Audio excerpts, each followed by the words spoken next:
Yes, I think we will give it a minute more, just to make sure that people have time to join.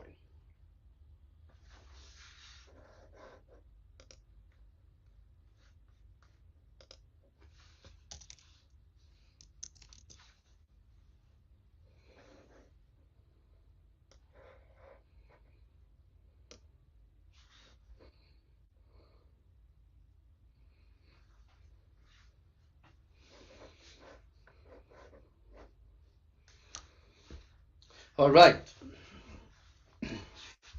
Welcome, distinguished representatives of international, multilateral, bilateral, and national organizations, ladies and gentlemen, colleagues, and friends. Exactly almost on the day 30 years ago, a new era started with the sweeping changes across Europe, Central Asia, Africa, and Southeast Asia. That area of democratization was brought to a definitive end last week, Thursday, with Putin's invasion of Ukraine. Autocratization changes nature is the theme of this year's democracy report. What is going on today, we think, is sort of the ultimate dangerous example of that changing nature. With me here today, I have also Vanessa Böse, assistant professor here at the Institute, to participate and help me present the report. And we also have 5 distinguished panelists to offer their reflections and comments. Katarina Klingonova, Senior Research Fellow at the Center for Democracy and Resilience at Globsec, an international think tank based in Bratislava. She's there leading research on information operations and hybrid threats. We also have Edith Zugut from the Visegrad Insight, where she's a fellow. She's also a lecturer at the Center for Europe at the University of Warsaw, focusing on illiberalism in Hungary and Poland and the constraining role of the European Union. We also have Sandra Botero, Associate Professor at the Universidad de Rosario, excuse my pronunciation, specializes in relationship between judiciary and democracy as well as electoral behavior with a regional focus on Latin America. And Joseph Asunca, the CEO of Afrobarometer, former at UCLA and also the ULED Foundation. Has done research on distributed politics, elections, and migration. And finally, Arvin Gadgil, director of the UNDP Oslo Governance Center, who has been engaged in governance and development policy for almost 30 years. Welcome to all of you. We're very proud to have you with us today. Without further ado, let's go into the democracy report this year. It has 3 main parts: democracy worldwide, the state of democracy worldwide, democratizers and autocratizers, and the final part on autocratization changing nature. In the first part, we want to highlight a couple of things from that part. First of all, by our count, democracy in the world is back to 1989 levels. Just speaking to what I said in the introduction. And now 70% of the world population live in autocracies. Secondly, dictatorships are on the rise. And thirdly, this wave of autocratization is likely to lead to more armed conflicts. So let's look at this claim that we're back to 1989 levels in terms of democracy. Here's how the evidence looks like. That's found in the report. These are the population-weighted measures of democracy for the world in the black line in the middle, and then for the different regions. And you can see the steep decline in all regions in the last 10 years or so. Democracy is ruled by the people. Therefore, we think it matters how many people are affected by levels of democracy. So if you look at this last this red line in the middle, takes today's level that the average global citizen enjoy and stretches this back, and then we're back to 1989 at the very end of the Cold War. That should put things in some perspective, we think. Secondly, dictatorships are on the rise.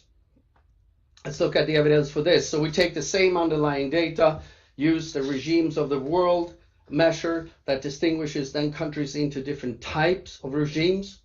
And here going back to 1971, and we see this long decline in these close autocracies, the really harsh dictatorships, that have recently begun to increase again. And in this last, again, almost 10 years, that slope is going upwards and now counting 30 close democracies. That together with the 60 electoral autocracies, then harbors 70% of the world population. Meanwhile, the number of liberal democracies is in decline, and so on electoral democracies, as you can see in the graph. And this wave of autocratization and this change is likely to lead to more armed conflict. Research, a long distinguished line of research, is showing that democracies don't fight wars with each other. So by implication, if we get fewer democracies, then there are more countries that could start wars with each other. And democracies are also much less prone to civil conflict. This goes back to Immanuel Kant's democratic peace theory, and this research showing that especially sort of vertical and horizontal constraints, as they decline, makes leaders of countries more inclined to start conflicts. That's the increasing slope with decreasing constraints. As a consequence, we reported this already last year when India turned an electoral autocracy. By statistical probabilities, the risk for a militarized conflict with neighboring Pakistan has increased with 300%. So we're talking about some significant increased risks here. We'll look at Russia's development. Speaking about what's going on in Ukraine today, is that Russia's decline on that measure from 2000 to 2001. When Putin took over in Russia, Russia was a sort of at least somewhat minimally democratic. Democracies don't fight wars with each other. Ukraine before the invasion was an electoral democracy by minimum standards at least, with elected leaders from democratic elections. Democracies would not have fought wars with each other in all likelihood.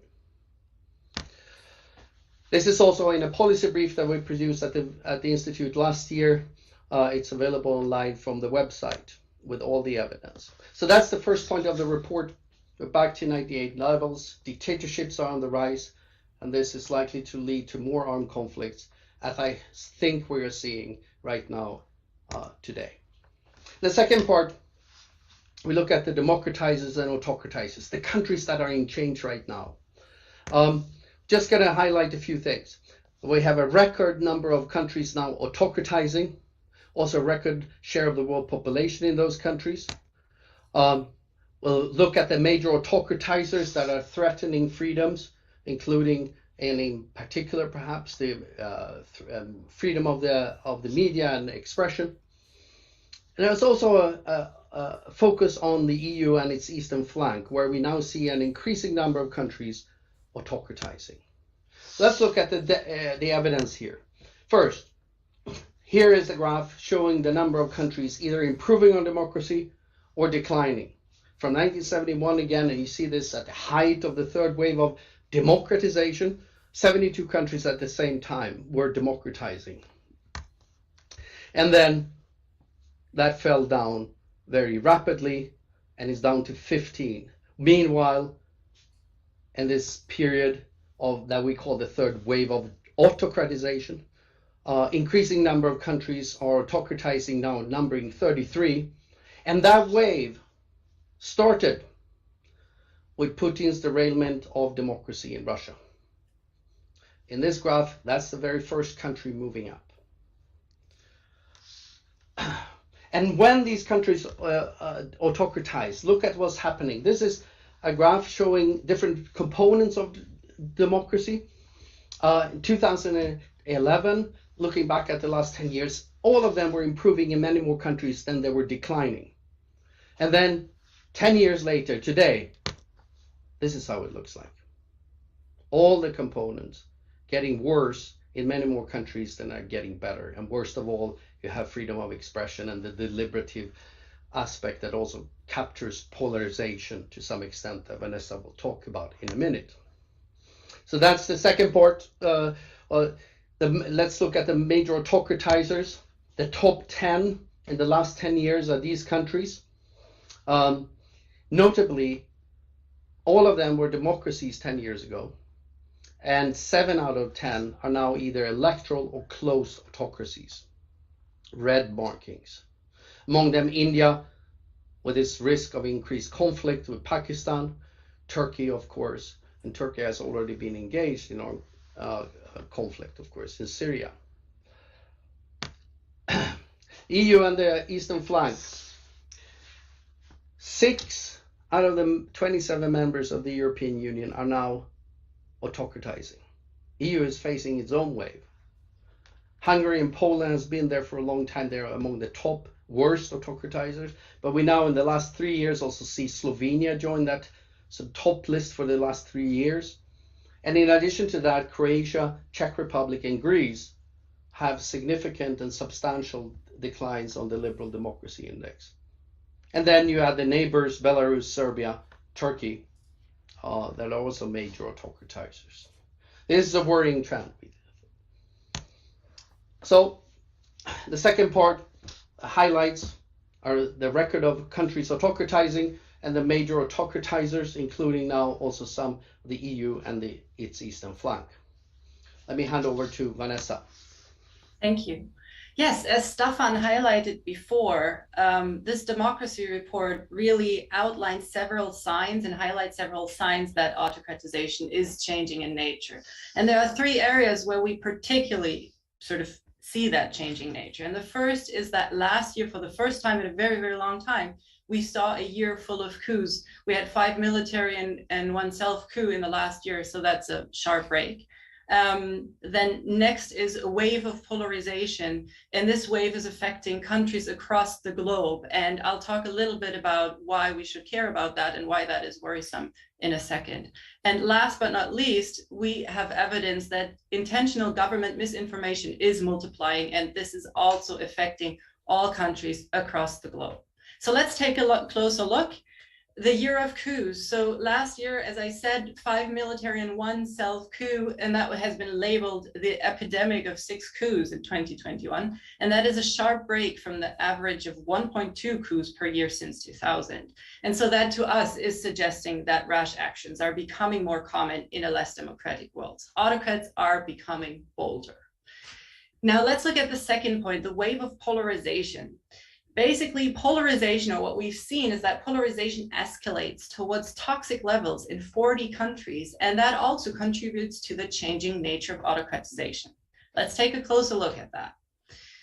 Here on this slide, we are showing you the extent of this wave, how many countries are affected. If you look at the upper left triangle, at all the countries that you see listed in the upper diagonal in this shaded area, all these countries are countries where between 2011 and 2021, polarization got significantly worse. And on the contrary, below the main diagonal, those 6 countries are countries where polarization decreased. So we see from this graphic, polarization is affecting many more countries now than it was before. And these countries are all over the world. And we see many small and large countries alike. You see Russia, you see the Ukraine. You also see the US. So this is a global phenomenon. Now, why should we care about polarization? Why is this so dangerous to us? Why is this a sign of autocratization changing nature? Let's look at the next slide. Polarization and autocratization mutually reinforce each other. They move together. So what we've plotted here, what you see here are our 5 top autocratizers. So those are the top autocratizing countries this year. And what you can see is we've plotted 3 different measures that sort of capture aspects of polarization, polarization of society, political polarization, and the extent to which political parties use hate speech. And what you see across each of these plots here is that as polarization increases, as it goes up, the level of liberal democracy goes down. The level of liberal democracy here is the dashed red line that you see. And this is by no means a fact that these are the top autocratizers. This is something that we see across the board happening in many, many countries. Polarization and autocratization move together. Yes, and the third area where we see signs for this possibly changing nature of autocratization is government misinformation. Basically, what we've seen is that autocratic governments increasingly use misinformation to shape domestic and international opinion in their favor, and we take this as a signal of emboldened autocrats. And to illustrate this, on the next slide, we have a picture for you, a graph, and this shows the extent to which governments rely on social media to spread information domestically. And you can see that across world region, this has been increasing. Governments have been increasingly relying on misinformation spread through social media. And here Russia again is a prime example where since Putin came to power, he has increasingly relied on misinformation to shape domestic opinion. But this is by no means limited to the domestic sphere. So we also, and you'll see this in the report, we have also data on misinformation abroad. So governments also rely on misinformation to shape citizens' perception of themselves abroad. An example here could be China and the misinformation also regarding Hong Kong. And sadly, what we also see is that this is not limited to influencing citizens' perceptions, but we also see, and we also have evidence, scientific evidence, that autocracies provide less reliable and less transparent official statistics. And so with this increasing third wave of autocratization, we are suddenly facing a problem where we increasingly cannot really rely on data, official statistics that are supplied from autocracies. And then suddenly this is creating a lot of problems in terms of policy recommendations. How do we proceed if we cannot trust the data? So in sum, we see 3 clear areas where we would say there are signs that autocratization might actually be emboldening, might be changing in nature. Thank you, Vanessa. And all of this is in the report and much more, of course. And we might hear from the panelists on additional aspects. Autocratization, Changing Nature, the Democracy Report 2020, also available for download on the website, along with the data set of the version 12 of the V-Dem dataset that we launched today. And Vanessa and I also want to express our sincere gratitude to the entire V-Dem Institute team who have pulled together so hard over the last year to put us where we are today. On that note, let me invite the first panelist, Katarina Klingova. I'm sure I mispronounced your name too, from GlobeSec. What are your thoughts and reflections?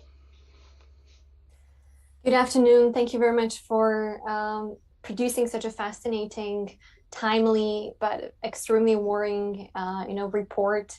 Thank you very much for the invitation and opportunity to reflect on it. It's a great pleasure to be here.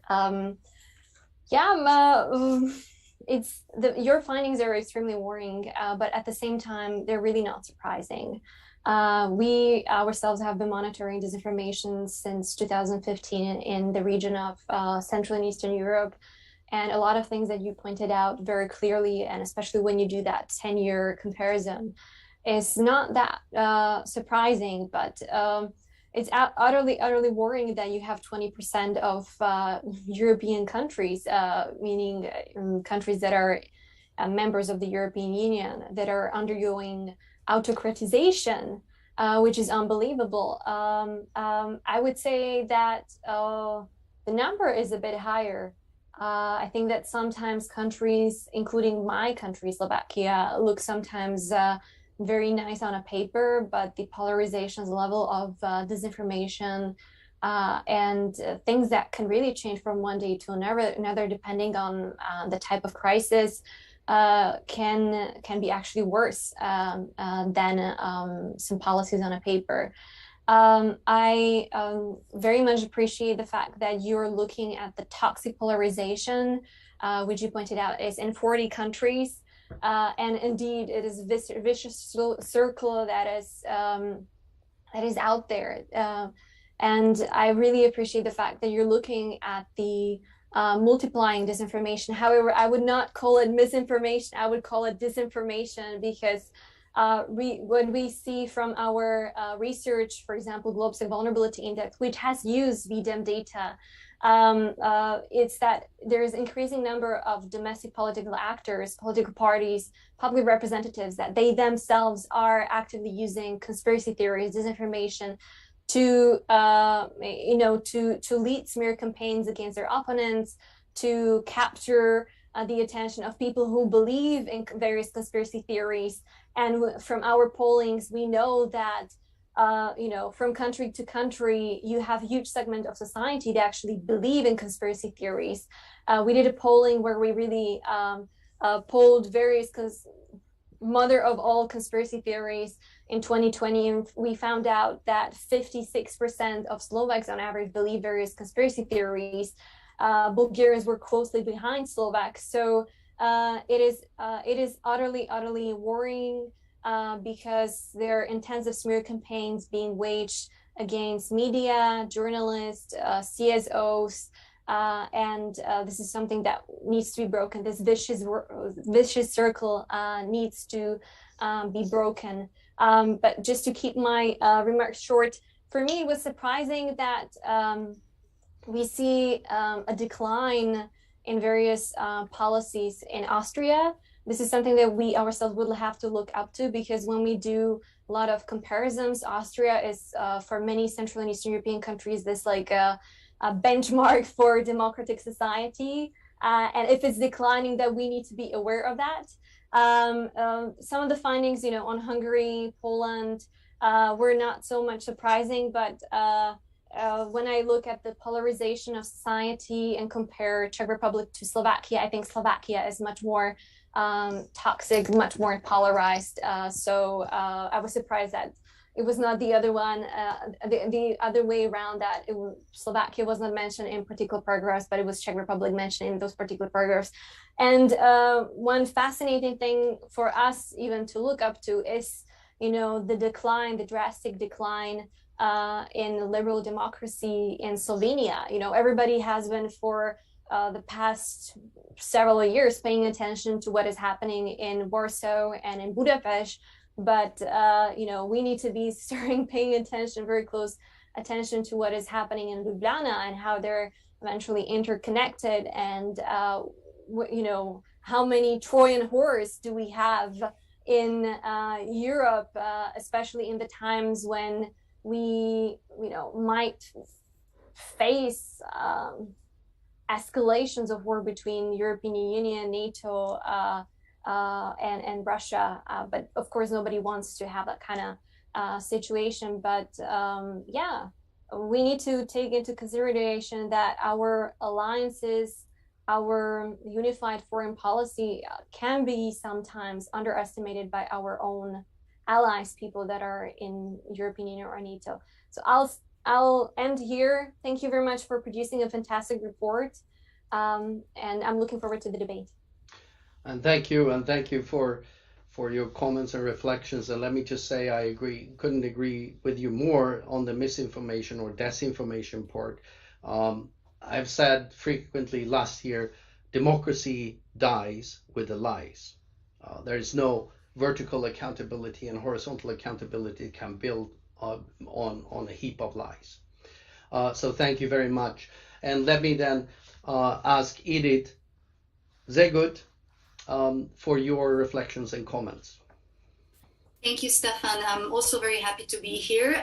The report goes without saying, it's a terrific piece of work, and congratulations to the We Democratic team to produce it. Let me just start by saying that you do a fantastic job, and I keep my fingers crossed for all of your future research to succeed. And I think my role here is a little bit similar to Katarina's, to flesh out some comments on the report as far as Central and Eastern Europe is concerned. And since my research focuses on Hungary and Poland, I would rather center my comments around these two countries. So these are two countries which are among the top major autocratizers in the report on a global scale, rightly saying so. Hungary has been downgrading to electoral autocracy, and Poland is very rapidly shifting to the same direction. And we just cannot emphasize enough that we are talking about two regimes which are part of both EU and NATO. And drawing upon my research, I just wanted to make 2 points based on the recent developments in these two countries. First is toxic polarization, and I believe this is one of the most important added value of your report. And I think that the political tools of this polarization is also changing at a very great speed in these countries. And I think that the war in Ukraine is going to accelerate it to the extremes, because this is like a perfect storm to deepen this kind of us between them type of division, both within the society and the political scene, and also because this is merging with the double crisis, both of the COVID and the economic implications of the pandemic. So just to give you a concrete example about war, right after Russia attacked Ukraine, the Hungarian government has launched a massive robocall campaign. Now, robocalls are just pushing the envelope to the Hungarian society and citizens that the united opposition is the biggest existential threat to the Hungarian nation. And the front runner who is challenging Mr. Orban in the upcoming parliamentary elections is jeopardizing Hungary's safety. And the public broadcaster is also pushing the same envelope, like depicting the opposition as a traitor. There is a robust disinformation campaign prevailing in Hungary, delegitimizing the opposition, and not only through the media, but also through referendum and consultation and so on and so forth. In Poland, the situation is a little bit different in a sense that pro-Russian disinformation, which is very often being spread by the Hungarian pro-governmental media, is not an explicit tool here for the government to polarize society, but there is a very similar zero-sum game here, where the government is depicting the opposition or any dissidents as existential threats, like labeling them as the coalition of the death. And the problem is that this type of polarization is predominantly elite-driven. It is dominated by the parties and the leaders, and their polarizing tools are changing too, as I said, because I think it's even more worrying, especially in Hungary, that a low-intensity political coercion is being used against these actors. So state authorities and tax office are very actively punishing and raiding key oppositional figureheads, both civil and political actors. And very often intimidation tactics are being accelerated against these actors. And it goes hand in hand, as I said, with a massive social polarization, naming, blaming, and shaming sexual, ethnic, and national minorities. And the problem with this is that it's posing a serious threat to the quality of democracy, because it's also negatively impacting social cohesion, and it's undermining social stability and also trust, both interpersonal trust and trust within the institutions. And very briefly, my second point that I wanted to make, this is concerning the nature of democratic backsliding in Central and Eastern Europe, and why is it so difficult to grasp the essence of it here harder than in Western or Northern European countries, is because democratic backsliding in Central and Eastern Europe, in particular Hungary and Poland, are not driven only by the violation of the rule of law. They're much driven by informal power in both countries, which is methodologically a little bit more challenging to assess than the formal violation of the rule of law. So I'm thinking about clientelist corruption and electoral clientelism. It has been intensified in these countries, and this is how the government is heavily tilting the playing field to its own benefit. And of course, Hungary is in the most advanced stage, when the regime is not primarily determined by formal or legal norms, but informal practices. And just to give you one or two examples, how does it look like? the decision making is very often prevail outside the formal institutional framework. Top cronies are centered around the government. They are successfully capturing the economic, most important economic sectors. Also, the relatives around the prime minister are part of these circles. And again, it's often a very coercive, happening in a very coercive manner. For instance, private enterprises are being taken over. It became more prominent. And when it comes to Poland, again, the nature of it, it's a little bit different, but the bread and butter of it is that the regime is trying to maintain power throughout organizational clientelism, like distributing political and state company positions. Again, often in a very coercive way. At least that's what my research, empirical research shows. So, and it doesn't end with clientelist corruption. They are very often intimidating marginalized groups as well. So there is a massive amount of electoral clientelism as well. So as you can see, this is a very complex, multi-dimensional phenomena, which also I think tells a lot about the degrading quality of governance in these countries. And the point is that legal scholars are very often struggling to conceptualize this kind of erosion of rule of law, because it's not only about a formal or legal changes. And this is why I give a huge credit to the V-Dem team and your report, that you are trying to employ a lot broader conceptual and methodological approach to grasp the essence of this democratic deterioration, because only by legal means it's very difficult to I would say, to assess it in our countries, at least in Poland and Hungary. And I would stop here and happy to discuss during Q&A. Thank you. Thank you so much for those reflections, and what you're talking about in these two countries reminds so much about what we saw earlier that Putin did in the early stages in Russia. So it's just a reminder of how autocrats and wannabe autocrats around the world copy from each other.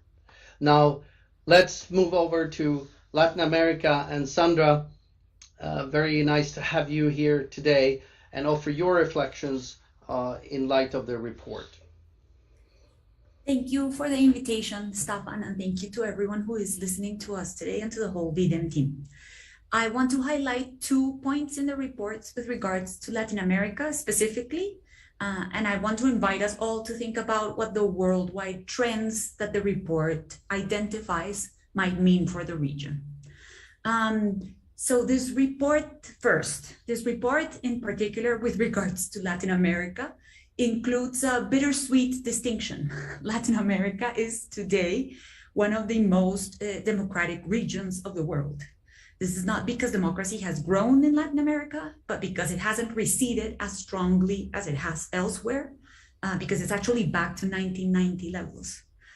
So for us who are scholars of Latin America, people who live in Latin America, this might sound even counterintuitive or surprising. And like I say, it's a bittersweet distinction, but it's an interesting dynamic in terms of our history of democracy. I also appreciate that the report highlights democratizers and autocratizers, right? So we see improvements in Bolivia, the transition from an electoral autocracy to an electoral democracy. The report signals to improvements in Dominican Republic and Ecuador. And I was also struck by the observation that in general in the region, the judiciary's ability to constrain the executive has improved. I think this is an important point because for decades, and we know this because of our history of authoritarianism, judiciaries tended to be more dormant powers in the region. And to a certain extent, of course, they continue to have many problems, but it's interesting to note these changes over time. Of course, there are also very concerning trends in the region, particularly in terms of autocratization. And I think the report is very good at highlighting, identifies correctly what are clearly 2 very problematic situations in the region. El Salvador with Nayib Bukele, where the deliberative aspects of democracy, consultation, but even the exercise of constrained power from the executive has suffered tremendously over the last couple of years, and this reflects very clearly in the report today, with El Salvador being downgraded to electoral autocracy.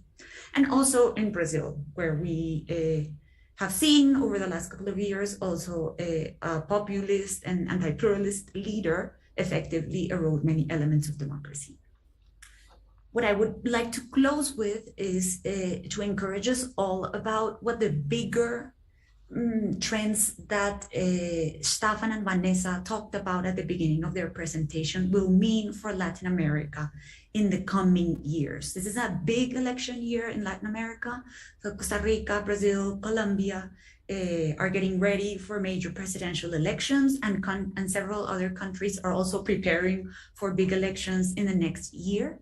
So I think the global trends in autocratization that the report highlights, and especially the changes in the nature of autocratization, have very deep implications for democracy in Latin America. The report emphasizes how freedom of association and attacks on civil society are some of the preferred tools of autocratizers in the region.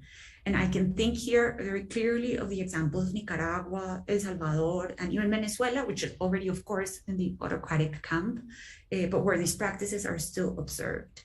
And especially the other two, that though the report contains many more examples and signs for concerns from other regions in the world, I think what is happening with freedom of expression and with polarization is equally concerning for the Latin American region.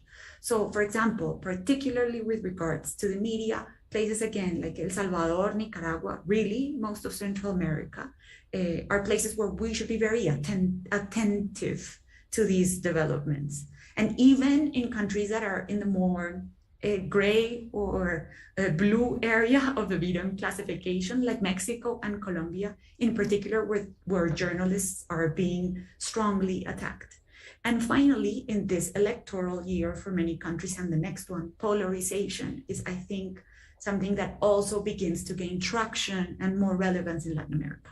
Many Latin American countries are in the red in V-Dem's map for polarization: Chile, Brazil, Peru, Bolivia, Mexico, Nicaragua. So much rights, for example, on how the constitutional process in Chile will pan out, what will happen with the elections in Brazil, whether we will see these trends increasing or whether we will find avenues outside of this pernicious polarization. Thank you so much for the invitation to comment the report. Thank you, Sandra, so much for those important reminders and reflections about also the deeper implications. And I also noted the other day that Bolsonaro in Brazil, together with Modi in India, were among the countries that refused to impose sanctions on Russia in this context. Let me turn to Joseph Asunka and move continent to Africa, and also with your enormous resonance in the Afrobarometer data, and offer your reflections and thoughts. Great, thank you so much, Stefan, for the invitation. Thanks to the V-Dem team for offering us the opportunity to reflect on this report. Of course, as others have just mentioned, this year's report does paint a very sobering picture for all of us. The state of democracy in the world couldn't be bleaker, and I think and hope that this report is a call to action, because for all people who care about democracy, for people who care about making the world a better place for everyone, I think this is a serious, this serious information in terms of what is happening to the state of democracy. Oh. Can you hear me? Yes, now we can hear you again. Great, all right, thank you. Right, I always mention that, it is when people care about making the world a better place for everyone. Anybody who doesn't care about making the world for everyone, or more care about just making the world a better place for themselves alone, it is only them that would want to go autocratic. And I can see the sense of, being personalistic in their drive towards, autocratization, perfectly because they want to, have things in a way that they think the world should look like, and of course in their own favor. So when I read last year's report, I had thought that report was kind of hopeful, even though I thought it was also sobering. And now after reading this report, I'm like, okay, last year's report was really good news, but this is definitely very bad news for us. And I want to commend the V-Dem team for this awesome work you do on the data, and especially the analytic insights that you generate from it. And I say this because just knowing what the bad news is a good enough thing for us to know that we cannot be complacent, because the more we learn about the direction and trajectory of democracy, the better for us to prepare as we face it. But to keep, in the interest of time, I want to just focus on two things from the report that are consistent with the research that we do here and across the African continent. And the two things I'm going to focus on are civic space and the issues around freedom of expression. And I also touch briefly on the increasing number of coups d'etats on the continent, which is a topical issue for the continent at this moment, and one of the biggest contributors to the erosion of democratic gains on the continent. So first of all, on the civic space issue and freedom of speech and related civil liberties issues, our survey in recent times has actually shown a troubling trend, which is very consistent with what this report is showing. While lots of Africans, a large majority of Africans, more than 6 in 10, support all the freedoms that you can think of: freedom of association, freedom of movement, freedom of speech, we have overwhelming majorities of Africans being in favor of all these liberties. The unfortunate thing is that there has been a high level of self-censorship over the last 10 years. When we ask people whether or not people are free to say what they want, you have to be careful about what you say about politics. And what we've seen is a consistent increase over time. And the last time we conducted this survey, that was between 2019 and 2021, we had almost 7 in 10 Africans saying that they have to be careful what they say about politics. And I think this is a sentiment that is reflected in this report. I think it's just consistent with what we here are experiencing. Same way with civil society in terms of how they operate and whether or not they have the room to engage with government. And of course, some of the protests that have broken out in Africa are partly as a result of some of the crackdowns that we've seen that government has meted out to civil society in particular. And I like the fact that the report makes it clear that civil society is an arm of resistance for governments, incumbent governments, in a way that they believe if they crack down on civil society is their way to survival. And I couldn't agree more with that assessment. When it comes to media freedom, the same way, what we have recorded in the last year, the latest round of the survey, has been a very significant jump between 2016, when only 46% of Africans supported media freedom. It jumped to 64%. In fact, that's one of the biggest jumps we've ever recorded in our surveys when it comes to media freedom. And we think, it's also in part due to the issue of the pandemic, that when we ask people about what their concerns are about the pandemic, in addition to the health issues, people are concerned that politicians might use the COVID as an excuse to expand their power. And we think, the growing support, the sudden jump in support for media freedom is due to the fact that people believe that politicians will use the COVID-19 pandemic as an excuse to increase their power. All right, so my second point, which is also consistent with the report here, has been the military coups, which is here now well captured in this report. And of course, Burkina Faso just missed it a bit, but I'm glad that you're able to capture it at least towards the end to reflect the broad picture at the moment. As you will know, of course, most of the coups have taken place in the West Africa region, and it's become like a turbulent region for now. And these coups, of course, have contributed, as I mentioned, to a significant erosion of democratic gains and taken us way back to before the 1990s when the continent started to democratize.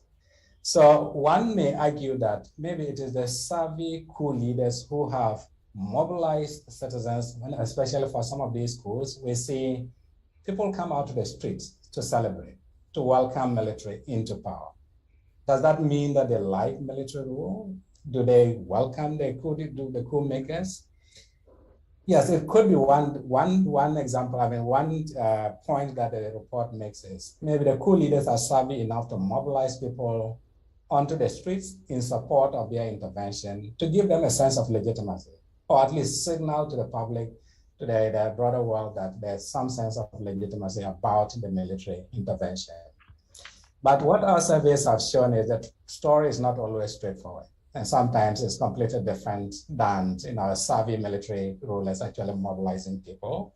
What we have seen is in some of the troubled countries that we've surveyed, especially in Mali, right before the protests that started, the events that led to the overthrow of President Keita, is that the general sentiment in the countries have been one of despair and resignation.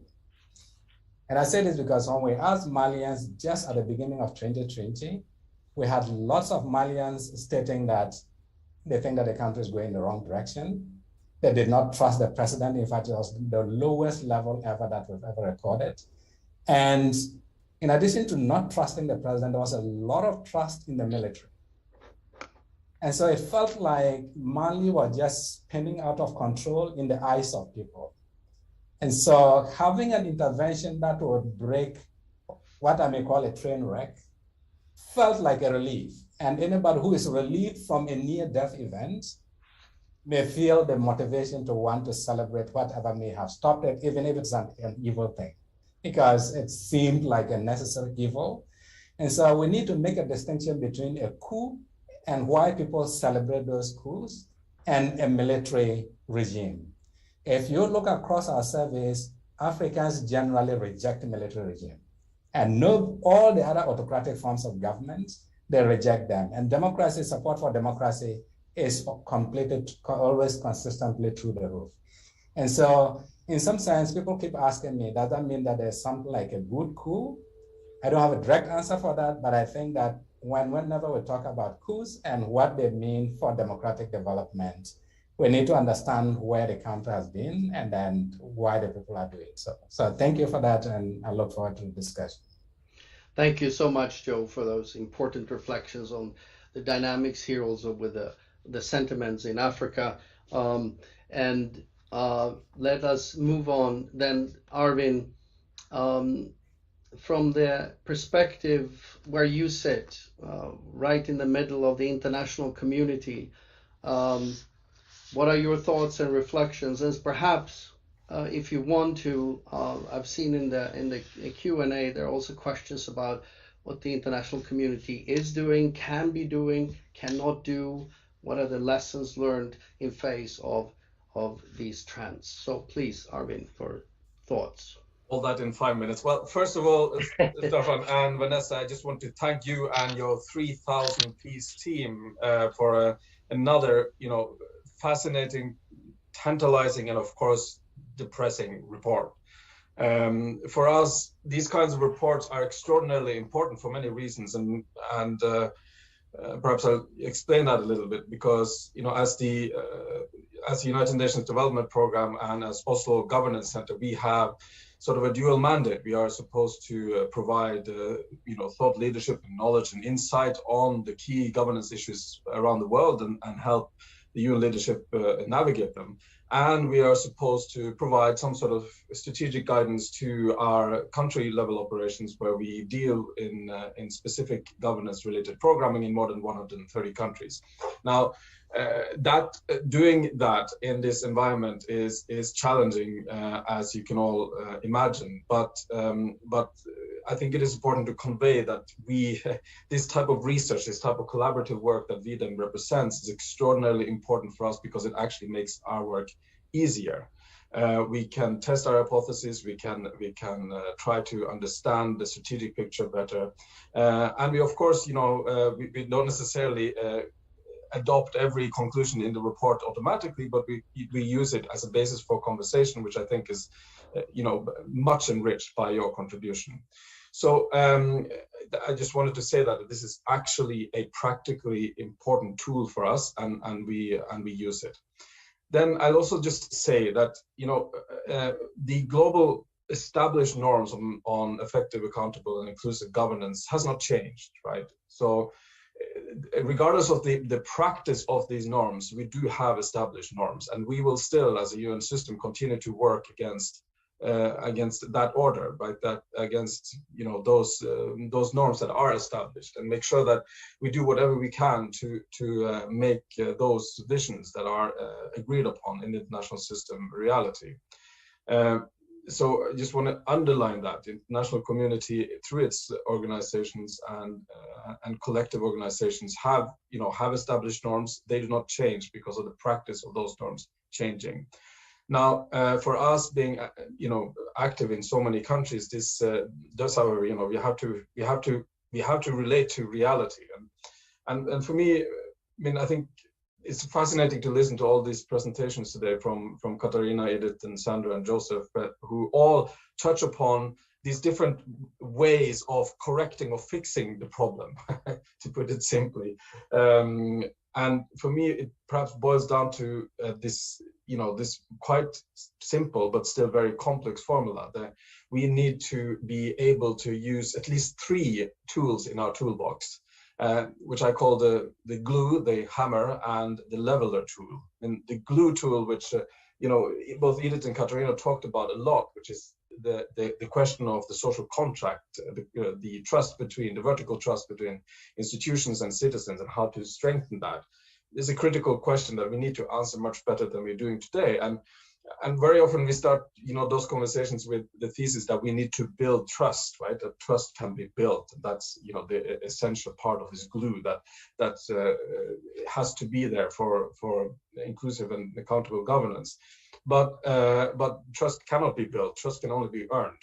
And a critical question for us as practitioners is, given this knowledge that V-Dem and others are giving us, how do we actually target our advisory towards reform efforts that are efficient to inspire that trust, to inspire that glue in society, and not just and making that a selection criteria for how we operate. And the second tool for me is the hammer, and that speaks to the misinformation part, which is we need to establish truth. Inclusive public sphere issues are not they're not just an intellectual exercise to try to understand what it means that there is misinformation. It is the very fabric of society relies on reliable information and facts. And our Secretary General in the United Nations have been clear. He even called it an existential crisis for humanity. So we need to find a way to use this tool, this hammer, to establish new rules and ways of governing the inclusive public sphere. To create, truly inclusive public conversations, but also to make sure that misinformation and disinformation is not a dominating aspect of our societies. And finally, the final tool we need to grab now is the leveler tool, which is it's perhaps a little bit more philosophical, but it's still important. We need an international scaffolding, a way that we can measure progress as an international community that works better than today. And again, our Secretary General has pointed it out very clearly in Our Common Agenda document, which I recommend everyone to have a look at, where he basically says that the multilateral system needs a major overhaul. And to me, that overhaul, and if you read between the lines, is very much about how international system can be a driver of more inclusive, more effective, and more accountable governance. And to do that, I mean, you need a different international climate, but let's not underestimate how quickly these things can change. Suddenly there will be an environment where you can start discussing reform of the international system, discussing a way of creating new global norms and standards. And preparing for that day is also part of our task, to use the leveler to understand what is needed to create a global dynamic towards more and more inclusive governance. So there's much more to say on this stuff, and I probably didn't answer any of your questions, but we may have some time later. Can I just add one more thing, Staffan, just quickly? And that is on a couple of worries that I have. One thing is that this particular global political situation we're in now, unfortunately reminds us of a time when the ideological contestation around governance system was very, very intense, right? So the Cold War. I'm not suggesting that we're entering a new Cold War phase, but certainly there is a chance that the contestation on ideological grounds around questions about how we distribute and manage and manage power in our societies becomes much more infused with global political concerns. And as a result, well, let's hope we don't end up in a situation where development contexts become battlegrounds for these ideological contestations. Of course, we are in very different times. There's so much more agency in developing countries now than then. But let's reflect on that. What does that mean for the future of, of these norms, these global norms on democracy and inclusive governance? And finally, I think we are facing a really critical question right now, which is the interconnectedness and multiplicity of crises around the planet that cross boundaries and that are, extraordinarily difficult to solve. The climate crisis that threaten every human being on the planet, the nature crisis that threaten our water and food supplies, and the inequality crisis that threatens the dignity for every human being. I mean, how we solve these is critical. And of course, part of it is going to be transformative governance decisions. And at the moment, we're in a situation which we discovered through our report on human security a couple of weeks ago, that 6 out of 7 people around the planet are fundamentally insecure about their future. Now, why is that particularly bad news in this regard? Well, it has to do with the fact that insecure people are not willing to accept a lot of change. We know this from research. So at a time where we need transformative change, we're in a situation where our citizens not necessarily have the appetite for transformative change. How does political leadership step up to that challenge? And what sort of inclusive, accountable, and effective governance systems are needed to actually make those transformative decisions a reality? Sorry, Stefan, for being long. Thank you very much. Thank you so much, Arvind, for those important reflections from where you sit. And I think transformative governance, at least from where I sit, cannot do without democracy. That's a big challenge in the current climate. And I think you and all the panelists here came back to misinformation and polarization as really significant developments across the world. Vanessa, I think you have something to say about that as a final reflection here before we close. Yes, I just wanted to pick this up and say that and sort of really highlight this. So polarization in itself is something that is very manageable for democracies. Democracies can thrive, and this is a stunning feature of democracies, that they thrive by having a variety of opinions, and they can be opposing. What the problem starts to begin when polarization becomes toxic. So when you fall in two groups, when you have us versus them.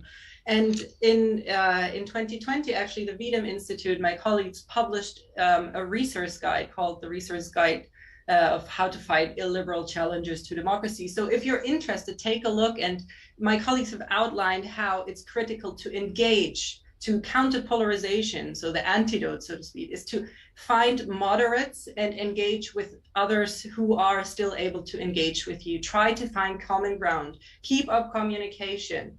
But at the same time, be very clear whenever democratic principles are violated and say, okay, this is about how far we go. And so I just want to encourage you to take a look at the resource guide available on our website. But also, I just coming back also to the misinformation, disinformation part and the hammer that Arvind mentioned, I'm really hoping, and I think this is what we're all doing, Staffan and the entire team, that we can contribute as a Democracy Research Institute with this report, but also with other projects that we're running, like the Case for Democracy, where we gather scientific evidence on the benefits of democratic governance, where we can contribute to countering misinformation and to actually spreading facts about what we know are the effects of certain political institutions. Thank you.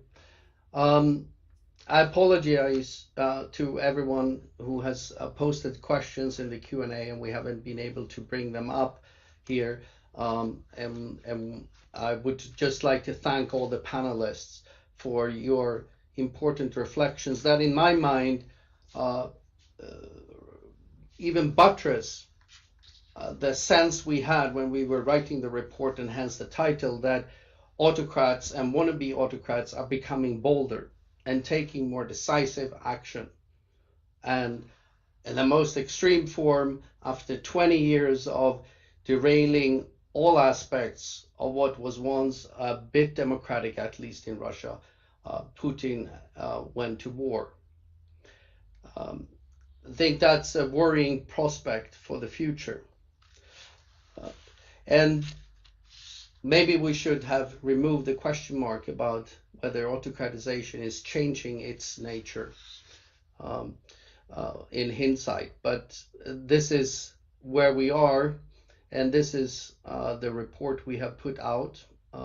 And we hope that it will be useful to many of you in your future thinking and analysis of what are the trends and developments for democracy and autocracy around the world. And we also hope that you will find the newest version of the V-Dem dataset that's also available now for download from the V-Dem website, useful in research, in analysis, in advocacy around the world. Thank you everyone for attending here today. Thank you, special thank you to the panelists who offered your insights. Thank you to Vanessa, of course. We thank each other here and the entire V-Dem Institute team and the broader international collaboration in V-Dem. Thank you, everyone. And by this, we close.